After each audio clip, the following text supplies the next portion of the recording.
2008 November 26. സമയം രാത്രി 9:30. സഹജമായ തിരക്കിലായിരുന്നു അന്നും മുംബൈ മഹാനഗരം. പിന്നീട് അങ്ങോട്ട് ഉയർന്നു കേട്ടതെല്ലാം വെടിയൊച്ചകളും നിലവിളികളും. കടൽ മാർഗം മുംബൈയിലെത്തിയ 10 ലഷ്കർ ഇ തോയ്ബ ഭീകരർ നഗരത്തെ കൊലക്കളമാക്കി. കൊളാബയിലെ ഈ ലിയോപോൾഡ് കഫേയിലാണ് ആദ്യം ഭീകരർ എത്തിയത്. അധോലോക സംഘങ്ങൾ തമ്മിലുള്ള ഏറ്റുമുട്ടൽ എന്നതാണ് ആദ്യം പരന്ന വാർത്തകൾ. പതിയെയാണ് വലിയൊരു ഭീകരാക്രമണത്തെ നഗരം നേരിടാൻ പോവുകയാണെന്ന് മനസ്സിലാവുന്നത്.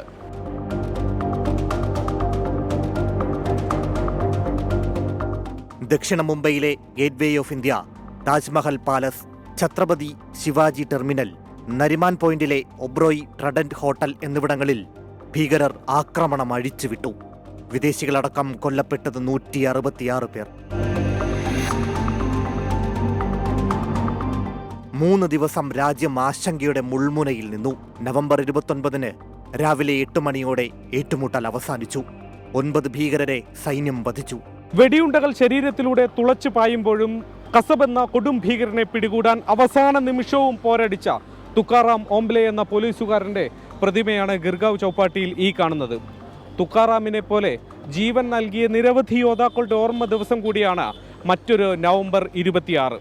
മുംബൈ ഭീകരവിരുദ്ധ സ്ക്വാഡ് മേധാവി Hemant Karkare, Malayali NSG commando major Sandeep Unnikrishnan അടക്കം നിരവധി സുരക്ഷാ ഉദ്യോഗസ്ഥർ വീരമൃത്യു വരിച്ചു. ജീവനോടെ പിടികൂടിയ അജ്മൽ കസബിനെ 2012 നവംബർ 21 തൂക്കിലേറ്റി.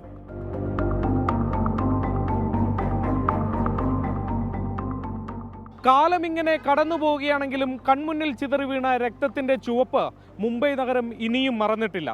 കാതടപ്പിക്കുന്ന വെടിയൊച്ചകളും. മുംബൈയിൽ നിന്നും വരുൺ വടശ്ശേരിക്കരയ്ക്കൊപ്പം ശ്രീനാഥ് ചന്ദ്രൻ, 24.